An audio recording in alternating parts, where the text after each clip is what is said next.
이런 증상 있으신 분들은 집중해서 보시기 바랍니다. 얼마 전까지 심한 무기력증에 시달렸는데 갑자기 몸에 활기가 생기고 의욕이 솟아나고 생각이 행동보다 너무 빨라져서 아무것도 못하게 되는 증상이 생기는 분들 있으신가요? 너무 기분이 좋으면서 하고 싶은 게 너무 많아지고 또 그걸 못하면 스트레스를 심하게 받는 분들도 있으신가요?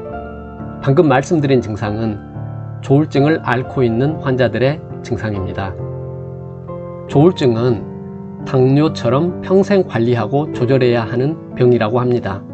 그리고 조울증은 정신과 의사도 걸린다고 합니다. 조울증이라는 단어가 보편적으로 사용되지만 무슨 증, 이것은 일시적인 증상의 뉘앙스가 강하기 때문에 지금부터는 공식 의학 용어인 조울병이라는 명칭을 사용하겠습니다. 조울병 의사가 들려주는 조울병 이야기와 조증 사파 진단 기준, 우울증 진단 기준을 비교해서 알려드리겠습니다. 우리 주위에 100명 중에 1명은 조울병 환자입니다. 그리고 조울병 환자는 자살의 고위험군입니다. 그러니 조울병이 생소하신 분들도 잘 들으시고 조울병에 대해서 알아가시길 바랍니다. 조울병은 빛과 그림자가 있는 병입니다. 조증일 때는 활기차고 일의 성과가 높아 다른 사람들보다 성공할 수도 있습니다. 그 상태로 유지된다면 좋겠지만 대개 조울병의 감정 기복과 충동성은 점차 심해집니다. 심한 조증이나 우울증 상태가 되어 이제야 병원을 찾거나 극단적인 선택을 하기도 합니다. 자살의 첫째 원인으로 우울증이 꼽히는데 조울병은 우울증보다 자살 위험이 더 높습니다. 흔히 조증이라고 하면 미친 사람처럼 웃고 떠들며 오버하는 이미지를 떠올리는데 반드시 그렇지는 않습니다. 특히 경조증 상태에서는 활달하고 재미있고 우수한 사람으로 선망받는 경우도 많습니다. 조증의 핵심은 들뜬 기분과 에너지 증가입니다. 들뜬 기분은 긍정적이고 유머러스한 모습으로, 에너지 증가는 활기차고 열정적인 모습으로 보일 수 있습니다. 주위 사람들에게 호감을 주고 일도 추진력 있게 잘 해내기 때문에 학급 임원이나 집단 대표로 선출되는 경우도 곧잘 있습니다. 그러나 조울병은 기분이 파도를 타는 병입니다. 높이 오른 잠깐은 신이 나고 하늘을 날 것 같지만 우울증의 바닥으로 내동댕이 쳐지는 순간이 반드시 옵니다. 조증 때 들뜨고 행복했던 만큼 우울증이 오면 더 깊이 가라앉고 더욱 불행하다고 느낍니다.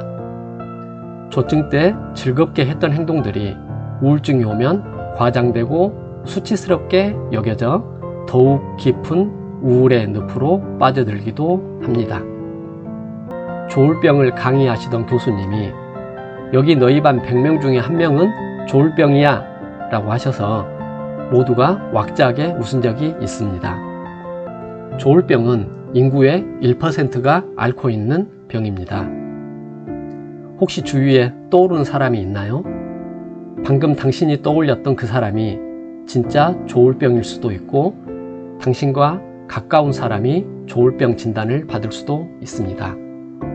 잘 지내다가도 뜻하지 않게 빈혈 진단을 받거나 암 진단을 받을 수 있는 것과 마찬가지로 조울병도 그렇습니다. 조울병은 성격이나 환경에 큰 문제가 있어서 발생하는 질환이 아닙니다. 유전적 요인이 상당 부분 작용하지만 그 유전 역시 내가 원해서 받거나 내 부모가 원해서 물려준 것은 아닙니다. 그렇다면 조울병의 원인은 무엇일까요? 정신질환을 마음의 병이라고 말하지만 사실 정신질환은 뇌의 병입니다. 마음이 약한 사람들이 걸리는 병도 아니고 마음을 굳게 먹는다고 낫는 병도 아닙니다. 뇌 속에는 생각과 감정을 만들어내는 수많은 전기 신호가 오갑니다. 이 전기 신호를 전달하는 것이 여러 가지 신경 전달 물질입니다. 정신질환은 이 신경 전달 물질의 생성과 전달에 이상이 생겨 발생합니다. 그럼 왜 이상이 생기는 걸까요? 아직까지 뚜렷하게 밝혀진 원인은 없습니다. 어떤 사람은 술을 조금만 마셔도 빨개지고, 어떤 사람은 말술을 마셔도 멀쩡하듯이 기분 변화에 예민한 체질이 있고 무던한 체질이 있는 것입니다. 이렇듯이 어떤 사람은 특정 신경 전달 물질에 민감하게 반응하고, 어떤 사람은 둔감하며 일종의 체질로도 볼 수 있습니다. 그리고 환경의 영향도 존재합니다. 스트레스가 심하면 조울병이 발생할 확률이 높습니다. 그러나 스트레스로 인해 없던 병이 생기는 것이 아니라 대개 조울병에 취약한 요인을 가지고 있는 상태에서 스트레스가 촉매가 되어 증상이 발생한다고 봅니다. 비유하자면 한 사람의 스트레스 내성을 100이라고 치고 수위가 100이 넘으면 물이 흘러 넘치는 물컵과 같다고 생각할 때, 조울병 환자의 물컵은 태생적으로 이미 70이 차 있는 상태인 것입니다. 30의 스트레스는 보통 사람들에게는 별것 아니지만 조울병 환자에게는 합계 100으로 역치를 넘기는 스트레스가 되어 병이 발생합니다. 다른 사람들은 버텨내는 스트레스를 어떤 사람들은 견디지 못하는 것은 바로 이런 이유 때문입니다.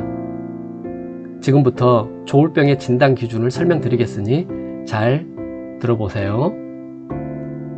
조울병 증상이 나타나는 때는 크게 조증 시기와 우울증 시기로 나눌 수 있습니다. 조증과 우울증의 진단 기준이 각각 있는데, 첫 번째 몇 가지 증상이, 두 번째 얼마만큼의 기간 동안 지속되는지가 진단의 핵심입니다.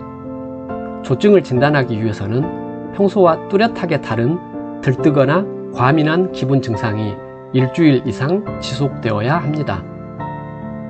조증 환자의 들뜨고 행복감에 찬 기분은 전염성이 강해서 주위 사람들까지 유쾌하게 만들고 이로 인해 병의 진단을 늦출 수 있습니다.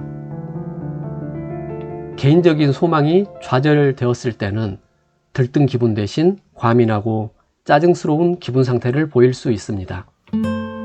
유쾌하다가 갑자기 화를 내는 등 짧은 시간에 급격한 기분 변동을 보이는 경우도 흔합니다. 방금 말씀드린 증상과 함께 다음에 알려드리는 7가지 증상 중에서 3가지에 해당이 되면 조울병으로 진단될 수 있습니다. 잘 들어보시길 바랍니다. 첫 번째, 자존감이 증가하고 또는 과대감과 과대망상이 생깁니다. 증가된 자존심과 자신에 대한 과대감은 전형적인 증상입니다. 내가 가장 똑똑하다고 생각하거나 터무니없는 발명품을 홍보하려 한다든지, 재능이나 경험이 부족한 상태에서 소설 쓰기나 어려운 일에 착수한 행동을 보입니다. 과대감이 지나치면 과대망상이 되는데, 유명인사와 특별한 관계를 맺고 있다거나 연예인이 나를 사랑한다, 이런 내용들이 흔한 증상입니다. 두 번째, 수면 욕구가 감소합니다. 잠을 거의 안 자도 피곤하지 않습니다. 수면 욕구 감소는 실제로 잠을 자고 싶지만 자지 못하는 불면증과는 다릅니다. 조증에서 수면 욕구 감소란 잠의 필요성을 느끼지 못하는 것입니다. 자지 않아도 피곤하지 않고 에너지가 충분하다고 느낍니다. 세 번째, 평소보다 말이 많아지거나 끊기 어려울 정도로 계속 말을 합니다. 끊임없이 장황하게 이야기하며 아무 때나 끼어들고 맥락과 관계없는 이야기를 하기도 합니다. 네 번째, 생각의 비약 또는 생각이 너무 빨라서 따라잡지 못합니다.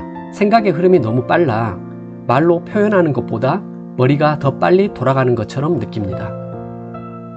다른 사람이 보기에는 말의 주제가 갑작스럽게 전환되고 앞뒤가 안 맞아 내용이 비약하는 것처럼 보입니다. 5번째, 주의 산만입니다. 주의 산만은 관련 없는 외부 자극을 걸러내지 못하는 것으로 나타나며 작은 소리에도 방해를 받아 일에 집중하지 못합니다. 심하면 이성적인 대화가 불가능하고 지시에도 제대로 따르지 못합니다. 6번째, 목표 지향적 활동의 증가입니다. 목표 지향적 활동 증가는 자신의 능력을 넘어선 여러 가지 일을 동시에 벌인다거나 평소와 다르게 지나치게 행동하는 데서 알 수 있습니다. 사교성이 과도하게 증가하여 모르는 사람에게 말을 걸거나 친구들에게 일방적으로 많은 연락을 취하기도 합니다. 지나친 성적 욕구나 성적 행동을 보이기도 합니다. 마지막 7번째, 쾌락적 행위에 무분별하게 몰두합니다. 무분별한 쾌락적 행위 또는 파국적 결과가 예상되는 무모한 행동에 집착하는 것입니다. 정도를 넘어서는 과소비, 위험한 운전, 잘 모르는 사업에 대한 과도한 투자, 난잡한 성적 행동 등이 포함됩니다. 잘 세어보셨나요? 방금 말씀드린 7가지 중 3가지 이상이 해당되면 조증으로 볼 수 있습니다. 조금 전 조울병 증상은 크게 조증 시기와 우울증 시기로 나눌 수 있다고 말씀드렸는데 이번에는 우울증 진단 기준을 알려드리겠습니다. 알려드리는 9가지 증상 중에서 5가지 이상이 2주 연속으로 지속되면 우울증으로 진단됩니다. 잘 들어보세요. 첫 번째, 하루 중 대부분 거의 매일 지속되는 우울한 기분입니다. 흔히 우울증 환자는 우울하고 슬프고 희망이 없으며 의기소침한 기분을 느낍니다. 자극에는 쉽게 화를 내거나 사소한 문제에 지나치게 좌절감을 느끼기도 합니다. 이런 기분이 하루 종일 거의 매일 지속됩니다. 두 번째, 거의 모든 일상 활동이 즐겁지 않고 의욕이 없습니다. 취미 활동에 더 이상 관심을 갖지 않거나 이전에 즐겁게 했던 행동에서도 즐거움을 느끼지 못합니다. 사람들을 만나지 않고 활동에도 무관심해집니다. 성적 관심과 욕구가 줄어듭니다. 세 번째, 현저한 식욕 변화나 체중 변화입니다. 식욕은 감소할 수도 있고 증가할 수도 있습니다. 입맛이 없어 억지로 먹어야만 들어간다고 하는 사람들도 있고 반대로 식욕이 증가하고 단 음식처럼 특정한 음식이 당긴다고 하는 사람들도 있습니다. 식욕 변화가 심하면 현저한 체중 감소나 체중 증가가 올 수도 있습니다. 네 번째, 거의 매일 불면 또는 과다 수면이 생깁니다. 수면 이상은 불면 또는 과다 수면으로 나타납니다. 우울증에서 불면은 밤에 깨고 나면 다시 잠들 수 없는 유형이 많습니다. 밤잠이 길어지거나 낮잠이 늘어나는 과다 수면이 발생하기도 합니다. 다섯 번째, 안절부절 못하고 초조함 또는 생각이 느려집니다. 흔히 피곤하며 나른해하고 에너지가 소진되었다고 느낍니다. 옷을 갈아입는 것 같은 작은 일을 하는데도 상당한 노력이 필요하며 일의 능률이 떨어집니다. 일곱 번째, 자신에 대한 심한 자책이나 죄책감, 쓸모없다는 느낌을 갖습니다. 우울증에서 자책감과 죄책감은 자신의 가치에 대한 지나친 부정적 평가로 나타납니다. 과거에 실패하였던 사소한 일에 집착하거나 계속 곱씹으며 후회하는 모습을 보입니다. 자신과 관계없는 일에 대해서도 자기 때문이라고 탓하고 과도한 책임을 느낍니다. 여덟 번째, 집중력 감소 결정 장애입니다. 집중력 감소가 흔히 발생하는데 쉽게 정신이 산만해지고 기억력이 떨어졌다고 느낍니다. 생각하고 집중하고 결정을 내리는 능력이 저하됩니다. 사소한 일도 잘 결정하지 못합니다. 마지막 9번째입니다. 반복적인 자살 생각, 죽음에 대한 생각을 합니다. 죽음에 대한 생각 및 자살 시도가 흔합니다. 죽음에 대한 생각은 아침에 깨어나고 싶지 않다는 소극적인 소망에서부터 자살 방법에 대한 구체적 계획에 이르기까지 광범위합니다. 극복할 수 없는 장애물에 부딪혀 포기하려는 충동과 고통스러운 기분 상태를 끝내고자 하는 강렬한 소망 등이 자살 시도의 동기가 됩니다. 잘 세워보셨나요? 말씀드린 증상 중 5가지 이상이 2주 연속으로 지속되면 우울증일 수 있습니다. 이렇듯 조울병 환자는 자살의 고위험군입니다.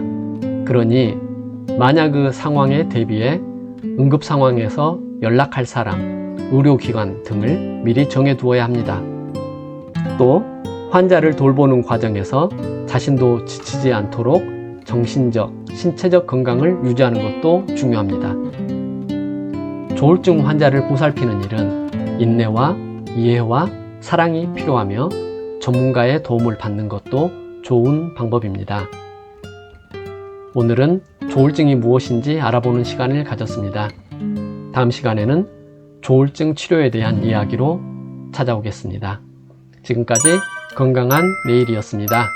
이 영상을 시청하시는 모든 분들 건강하시길 기원합니다. 다음에도 좋은 영상 만들 수 있는 힘이 되는 구독, 좋아요, 알림 설정 부탁드립니다. 감사합니다.